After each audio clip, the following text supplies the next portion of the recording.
कोई transistor amplifier आपके लिए हेल्पफुल है या फिर आपके लिए हेल्पफुल नहीं है, इसके बारे में अगर आप अपना ओपिनियन देना चाहते हैं, तो वो ओपिनियन आप किसके बतौर देना चाहेंगे? वो ओपिनियन आपका डिपेंडेंट होगा फ्रीक्वेंसी रिस्पॉन्स के कर्व के ऊपर। जब भी आप किसी ट्रांजिस्टर एम्पलीफायर के बारे में बात करते हैं, तो वो ट्रांजिस्टर एम्पलीफायर की 100% प्रॉपर्टी आपके लिए एप्लीकेशन में किस तरह से इम्पोर्टेंट है या फिर किस तरह से इम्पोर्टेंट नहीं है, वो किसके ऊपर डिपेंडेंट रहता है? वो डिपेंडेंट रहता है फ्रीक्वेंसी रिस्पॉन्स के फिनोमिनन के ऊपर। क्योंकि आपका ट्रांजिस्टर एम्पलीफायर अलग अलग फ्रीक्वेंसी के साथ साथ किस तरह से आपको आउटपुट में गेन रिप्रेजेंट करता है, उस प्रॉपर्टी को हम बोलते हैं फ्रीक्वेंसी रिस्पॉन्स कर्व। क्योंकि ये जो ग्राफिकल रिप्रेजेंटेशन है, वो ग्राफिकल रिप्रेजेंटेशन आपके ट्रांजिस्टर एम्पलीफायर के गेन और उस ट्रांजिस्टर एम्पलीफायर में इनपुट में देने वाली फ्रीक्वेंसी के अकॉर्डेंस में ड्रॉ किया जाता है, जिसकी वजह से ये ग्राफ बन के आता है A V versus log F का। यहाँ पे आप फ्रीक्वेंसी को डायरेक्टली यूज नहीं करते हैं, आप यहाँ पे यूज करते हैं फ्रीक्वेंसी की लोगेरिथमिक वैल्यू का। क्योंकि अगर आप ग्राफिकल रिप्रेजेंटेशन में 1 हर्ट्ज से लेकर 20 किलो हर्ट्ज तक कोई भी रिप्रेजेंटेशन देना चाहते हैं, तो आप यहाँ पे स्पेसिफिक फैक्टर्स नहीं ले सकते हैं।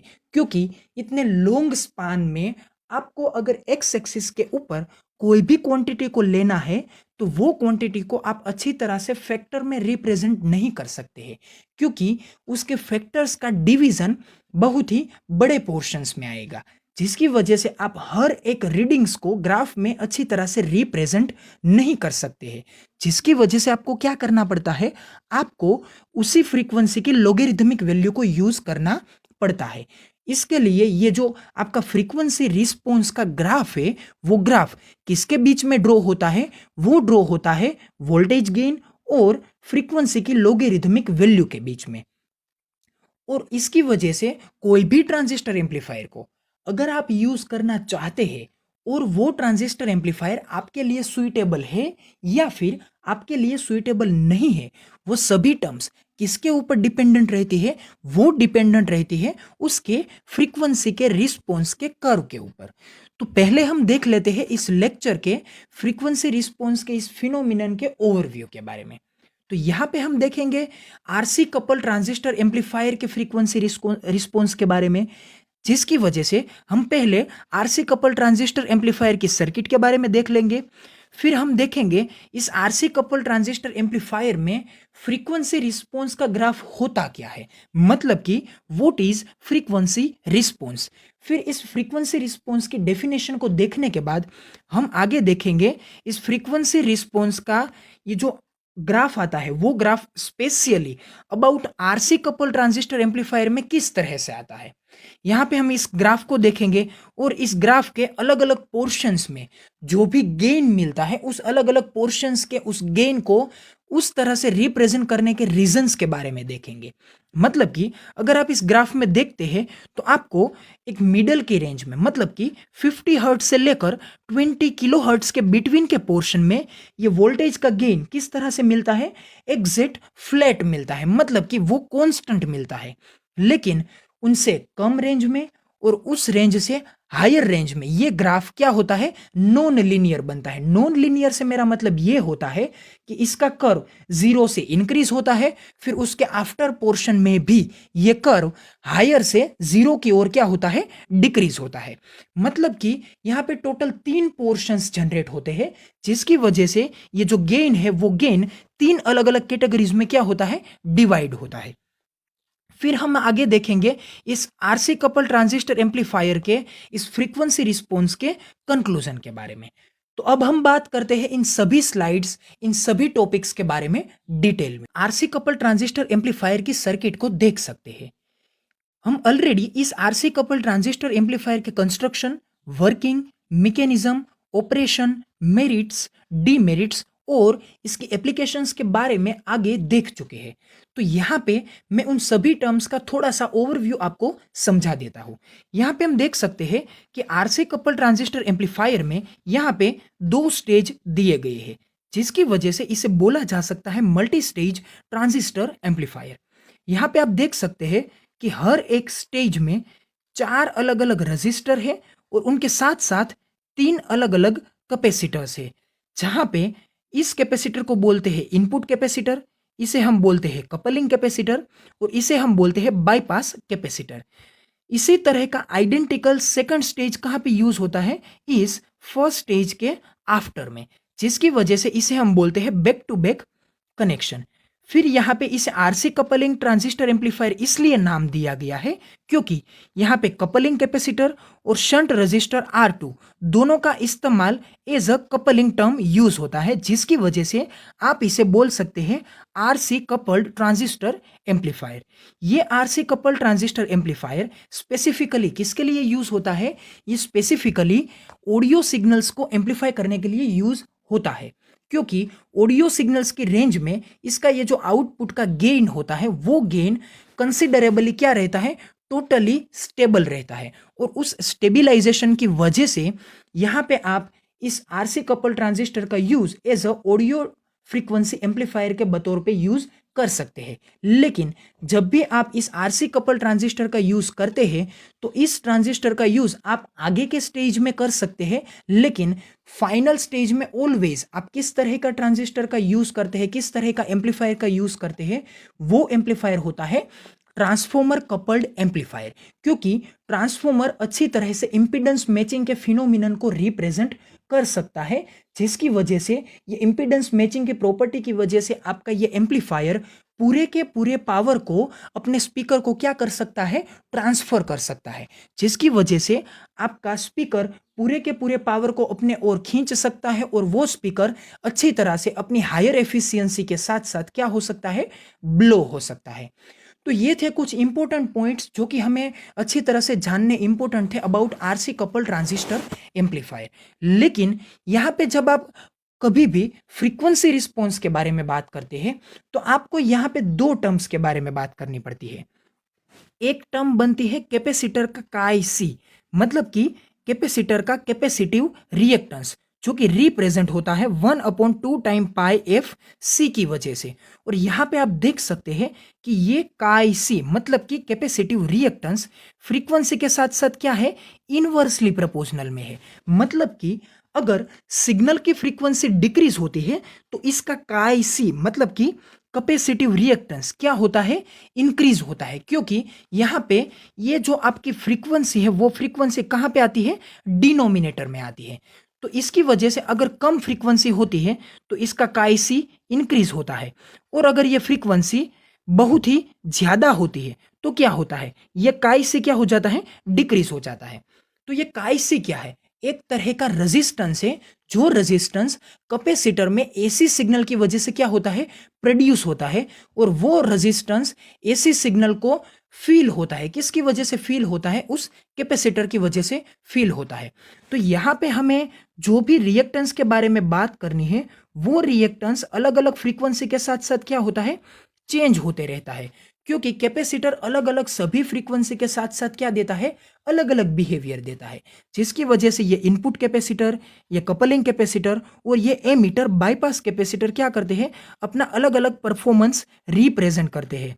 और उस अलग अलग परफॉर्मेंस की वजह से हर वक्त यहाँ पे ये जो हमारा पूरा पूरा स्टेज है उस स्टेज में अलग अलग इम्पीडेंस जनरेट होता है, और उस इम्पीडेंस की वजह से क्या होता है, ये स्टेज 1 और स्टेज 2 में क्या होता है कि ये जो बायसिंग का फिनोमिनन है वो फिनोमिनन बैलेंस में या फिर इम्बैलेंस में प्रोपेगेट होते रहता है, जिसकी वजह से हमें कभी कभी अच्छा गेन मिलता है तो कभी कभी हमें बहुत ही बुरा गेन मिलता है। तो ये जो अच्छा और ये बेड मतलब कि बुरे, ये जो सभी अलग अलग गेन के पोर्शन है, इस पोर्शन को हम कहाँ पे रिप्रेजेंट कर सकते हैं, हम इसे रिप्रेजेंट कर सकते हैं यहाँ पे फ्रीक्वेंसी रिस्पॉन्स के ग्राफ में। तो आगे हम देखते हैं ये फ्रीक्वेंसी रिस्पॉन्स का ग्राफ क्या होता है। व्हाट इज फ्रीक्वेंसी रिस्पॉन्स, यहाँ पे आप इस ग्राफ में देख सकते हैं, यहाँ पे वाई एक्सिस पे हमने यूज किया है वोल्टेज गेन, और एक्स एक्सिस पे हमने यूज किया हुआ है फ्रीक्वेंसी। यहाँ पे ये जो ग्राफ है वो ग्राफ सिर्फ और सिर्फ आपको रिप्रेजेंट करने के लिए है, क्योंकि एक्चुअल में कोई भी ग्राफ डायरेक्टली फ्रीक्वेंसी के बिटवीन में यूज नहीं हो सकता है। क्योंकि जैसे मैंने आपको इंट्रोडक्शन में बताया था कि अगर आप डायरेक्टली फ्रीक्वेंसी का यूज करते हैं तो एक्स एक्सिस में यूज होने वाला ये फिनोमिनन बहुत ही क्या हो जाता है, कॉम्प्लेक्स हो जाता है। क्योंकि 1 हर्ट्ज से लेकर आप 20 किलोहर्ट्ज या फिर मेगाहर्ट्ज तक क्या करते हैं, आप इसका चेंज देखते हैं और उस चेंज को यहाँ पे आप एक्स एक्सिस पे क्या करते हैं, रिप्रेजेंट भी करते हैं। और उस रिप्रेजेंटेशन की वजह से यहाँ पे एक्स एक्सिस का ये जो स्पान है वो स्पान बहुत ही लॉन्ग हो जाता है, जिसकी वजह से यहाँ पे आपको बहुत ही फाइन वर्क करना पड़ता है। तो ये वर्क आपको बहुत ही कॉम्प्लेक्सिटी रिप्रेजेंट करता है। तो इस कॉम्प्लेक्सिटी को दूर करने के लिए आपको क्या करना पड़ता है, इस फ्रीक्वेंसी का लॉगरिथमिक वैल्यू यूज करना पड़ता है, जिसकी वजह से ये ग्राफ किसके बीच में बन के आता है, ये ग्राफ बन के आता है AV versus log to the base 10f, इसके बीच में बन के आता है और इसे हम क्या बोलते हैं, फ्रीक्वेंसी रिस्पॉन्स कर्व। तो यहाँ पे हम देखते हैं कि ये फ्रीक्वेंसी रिस्पॉन्स कर्व लेने का रीजन क्या है। तो यहाँ पे डेफिनेशन में हमें जिस तरह से दिया गया है उसे हम चेक करते हैं। The voltage gain of an amplifier varies with signal frequency. जैसे ही सिग्नल फ्रीक्वेंसी चेंज होती है तो हमारा वोल्टेज गेन क्या होता है, चेंज होता है। क्योंकि फ्रीक्वेंसी की वजह से यहाँ पे काईसी बदलता है और काईसी बदलने की वजह से यहाँ पे क्या चेंज होता है, इम्पीडेंस बदलता है। और इस इम्पीडेंस की वजह से output voltage upon input voltage का ये जो फैक्टर है उस फैक्टर को हम क्या बोलते हैं, AV वोल्टेज गेन। ये वोल्टेज गेन भी क्या होता है, एक्सचेंज होता है। तो इसकी वजह से हम क्या बोल सकते हैं कि जैसे ही हमारी सर्किट में फ्रीक्वेंसी बदलती है तो उस फ्रीक्वेंसी की वजह से हमारा वोल्टेज गेन भी क्या होता है, वेरी होता है। It is because reactance of the capacitors in the circuit changes with signal frequency and hence affect the output voltage. तो क्या होता है, जैसे ही फ्रीक्वेंसी चेंज होती है तो उस फ्रीक्वेंसी की वजह से आपके कैपेसिटर का रिएक्टेंस चेंज होता है और उस रिएक्टेंस की वजह से किसके ऊपर इफेक्ट आती है, ये इफेक्ट आती है आउटपुट वोल्टेज के ऊपर।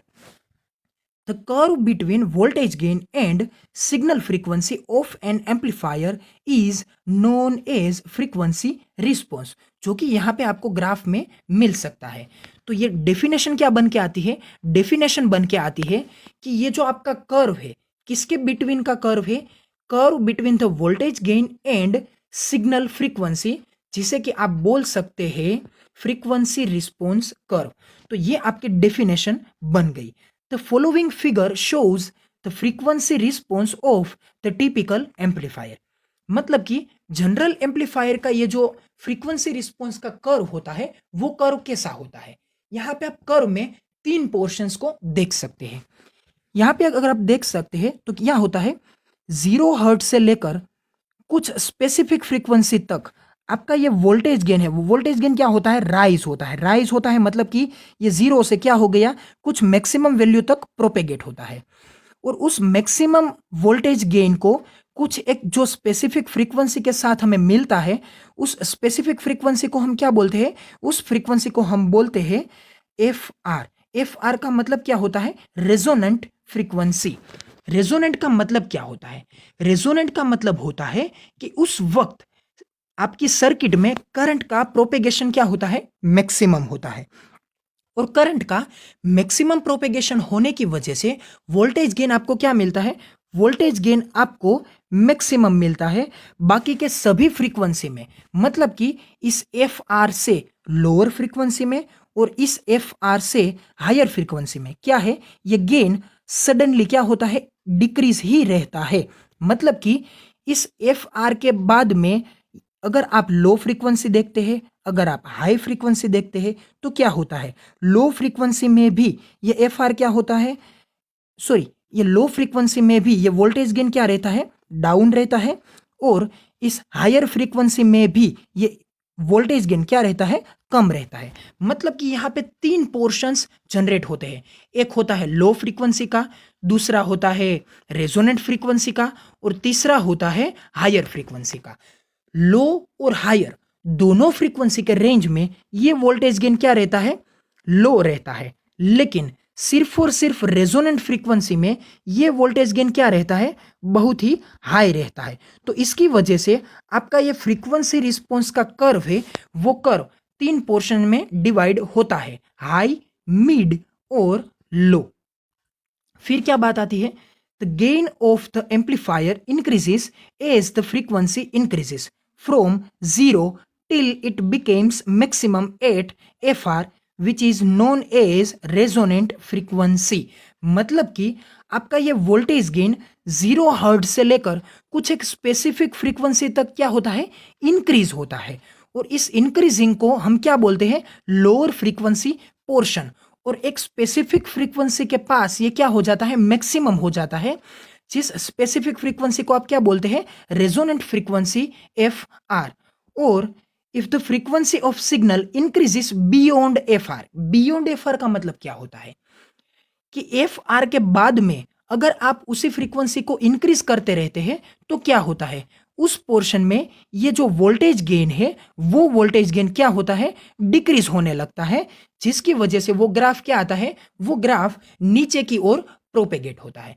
तो यहाँ पे इस स्लाइड में हमने क्या देखा, यहाँ पे हमने फ्रीक्वेंसी रिस्पॉन्स की डेफिनेशन को देखा।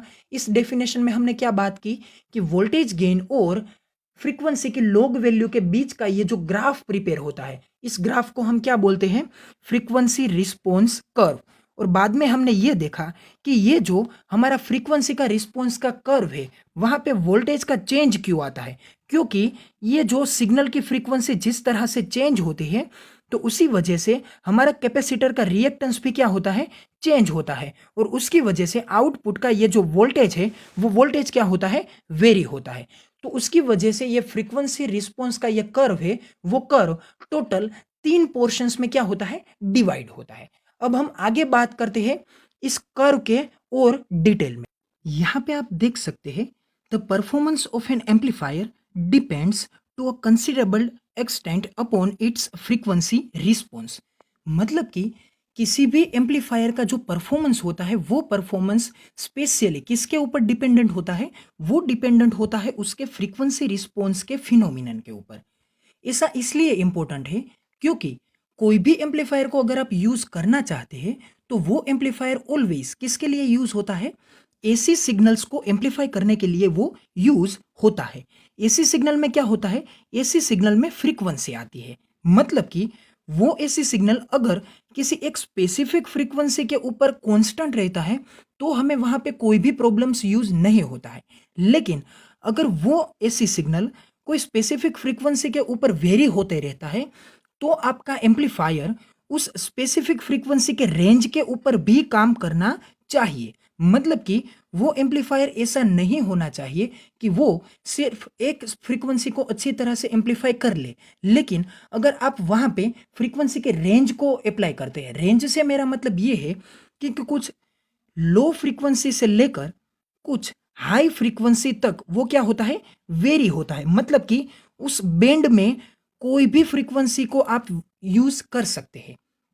तो इस तरह के बैंड को अगर आप किसी एम्पलीफायर में यूज करते हैं तो वो एम्पलीफायर उस पूरे के पूरे बैंड को भी अच्छी तरह से एम्पलीफाई कर सकता हो।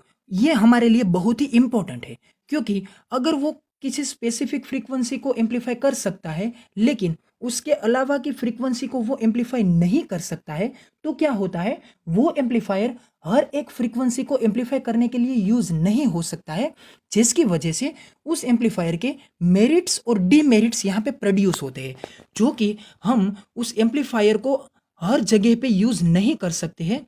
तो ये क्या आती है, वो एम्पलीफायर की लिमिटेशंस बन के आती है और इस लिमिटेशन की वजह से उस एम्पलीफायर की रिलायबिलिटी क्या होती है, कम हो जाती है। While designing an amplifier, appropriate steps must be taken to ensure that the gain is essentially uniform over some specific frequency range। मतलब कि जब भी आप किसी एम्पलीफायर को डिजाइन करना चाहते हैं तो आपको कुछ ऐसे स्टेप्स लेने पड़ते हैं जिसकी वजह से आपका जो ये एम्पलीफायर का गेन होता है वो गेन एक स्पेसिफिक फ्रीक्वेंसी की रेंज के ऊपर क्या रहना चाहिए, यूनिफॉर्म रहना चाहिए। यूनिफॉर्म से मतलब क्या है, यूनिफॉर्म से मतलब ये है कि आपकी ये जो फ्रीक्वेंसी का ये जो कर्व है, मतलब कि ये जो लॉग एफ का ये जो रीजियन है यहाँ पे, मतलब कि ये जो आपका log f का ये जो एक्सिस है, इस एक्सिस के ऊपर यहाँ पे ये जो AV का पोर्शन है, ये AV का पोर्शन क्या रहना चाहिए, कांस्टेंट रहना चाहिए। मतलब कि 0 हर्ट्ज से लेकर यहाँ पे किसी हायर फ्रीक्वेंसी तक, यहाँ पे क्या रहता है कि फ्रीक्वेंसी वेरी होती है 0 से कुछ हायर तक, लेकिन ये जो log की वैल्यू है, मतलब कि ये जो AV की वैल्यू है, ये AV की वैल्यू क्या रहती है, कांस्टेंट रहती है। मतलब क्या होता है कि यहाँ पे भी ये log f, मतलब कि ये जो कुछ फ्रीक्वेंसी है उस फ्रीक्वेंसी में भी AV आपका क्या रहता है, कांस्टेंट रहता है। यहाँ पे आप मिड में जाते हैं तब भी ये AV क्या रहता है, कांस्टेंट रहता है। और जब आप हायर में जाते हैं तब भी ये AV क्या रहता है, कांस्टेंट रहता है। इसकी वजह से होता क्या है, इसकी वजह से आपकी अलग अलग फ्रीक्वेंसी की वैल्यू चेंज होने के बावजूद भी यहाँ पे आपका गेन जिसे रिप्रेजेंट करते हैं AV के साथ, वो क्या रहता है, कांस्टेंट रहता है, जिसे हम बोल सकते हैं uniform.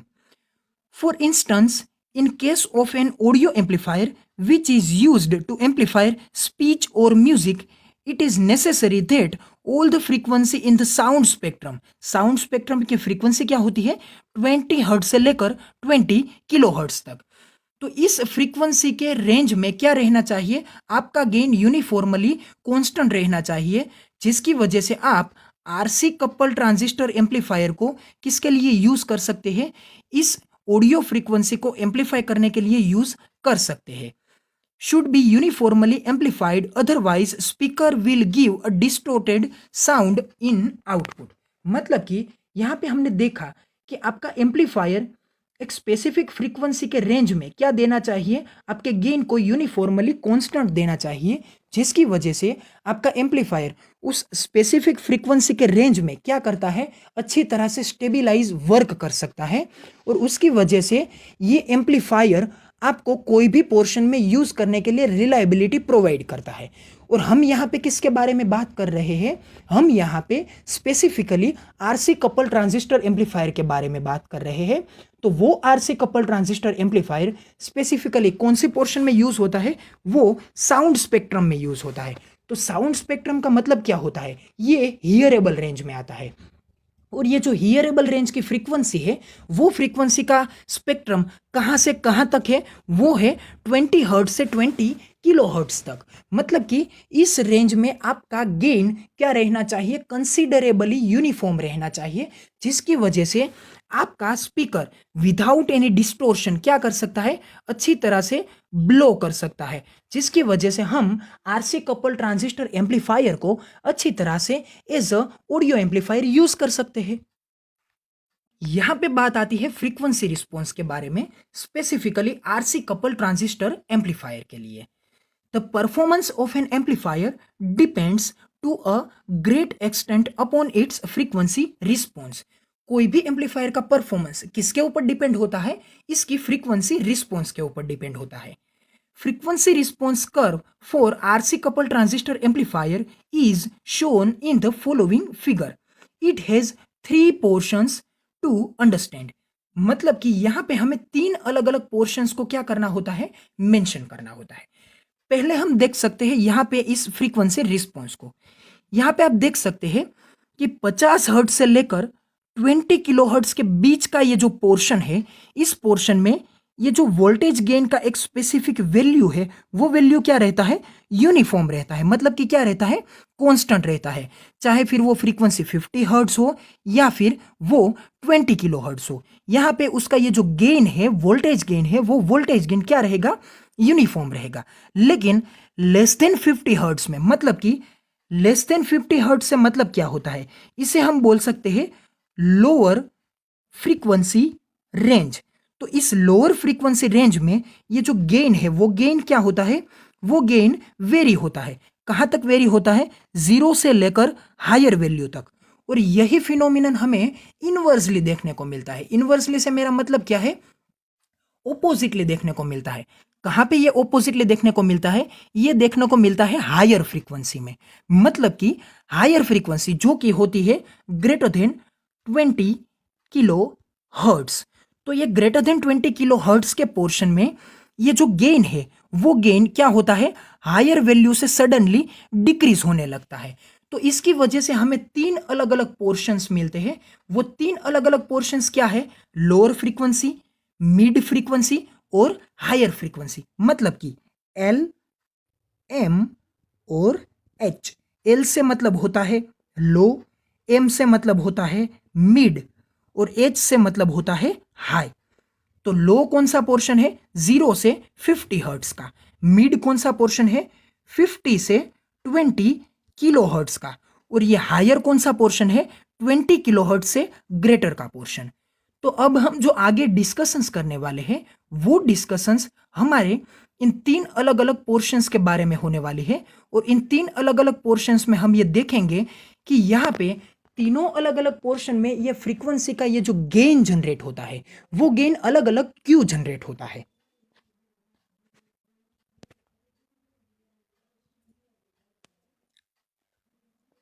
While designing an amplifier, necessary steps must be taken to ensure that the gain is essentially uniform over the frequency range it is to be used।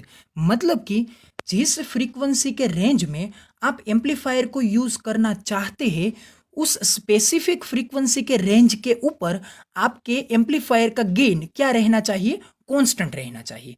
मतलब ये है कि जैसे ही आप आरसी कपल ट्रांजिस्टर एम्पलीफायर के बारे में बात करते हैं तो ये आरसी कपल एम्पलीफायर किस पोर्शन में यूज होता है? ये यूज होता है ऑडियो के पोर्शन में। तो यहाँ पे आप देख सकते हैं कि ऑडियो के पोर्शन में ये जो गेन है वो गेन यूनिफॉर्मली कांस्टेंट है। लेकिन उसके अलावा के पोर्शन में मतलब कि लोअर में और हायर में ये गेन यूनिफॉर्मली कांस्टेंट नहीं है। लेकिन हमें इनसे कोई भी ड्रॉबैक रिलीज नहीं होता है। क्यों रिलीज नहीं होता है? क्योंकि यहाँ पे इस फ्रीक्वेंसी का हमें कोई भी यूज ऑडियो एम्पलीफायर में नहीं है। क्योंकि ऑडियो एम्पलीफायर की फ्रीक्वेंसी सिर्फ और सिर्फ 50 हर्ट्ज से लेकर 20 किलो हर्ट्ज तक ही यूज होती है। उसके अलावा की फ्रीक्वेंसी ऑडियो की रेंज में नहीं आती है। तो अगर उस रेंज में उसका गेन यूनिफॉर्म नहीं है तो भी हमें उनका कोई भी मतलब नहीं है, क्योंकि वहां पे हमें कोई भी इसकी एप्लीकेशन यूज नहीं करनी है। तो आपको ये अच्छी तरह से याद करना है कि जिस फ्रीक्वेंसी के साथ आप काम करना चाहते हैं वो फ्रीक्वेंसी अच्छी तरह से एम्पलीफाई होनी चाहिए with respect to uniform voltage gain. For example, in case of an audio amplifier, it is necessary that the audio frequency from 20 hertz to 20 kilohertz should be amplified uniformly, otherwise results in distorted output। मतलब कि अगर आप इसे uniformly use नहीं करते हैं तो क्या होगा? आउटपुट में आपका स्पीकर डिस्टोर्टेड साउंड को क्या करेगा? ब्लो करेगा, जिसकी वजह से आपका एम्पलीफायर अच्छी तरह से काम नहीं कर पाएगा। तो कहने का मतलब क्या था कि जो भी पोर्शन आप यूज करना चाहते हैं वो पोर्शन यूनिफॉर्मल गेन देना चाहिए। उसके अलावा का जो पोर्शन है वो पोर्शन अगर यूनिफॉर्मली गेन नहीं देता है तो भी हमें इसका कोई भी ड्रॉबैक साबित नहीं होता है, क्योंकि जो पोर्शन हम यूज करना चाहिए वो पोर्शन हमें अच्छी तरह से यूनिफॉर्मली एम्पलीफाई किया हुआ मिल सकता है। बस यही बात हमारे लिए इंपॉर्टेंट है। तो आगे हम देखते हैं कि ये जो तीन अलग अलग पोर्शंस हैं वो तीन अलग अलग पोर्शंस क्यों अलग अलग तीन बिहेवियर देते हैं। इसके बारे में हम उसकी फ्रीक्वेंसी और उस फ्रीक्वेंसी के साथ साथ कैपेसिटर का इस फ्रीक्वेंसी रिस्पॉन्स में क्या बिहेवियर है उसके बारे में हम बात करते हैं।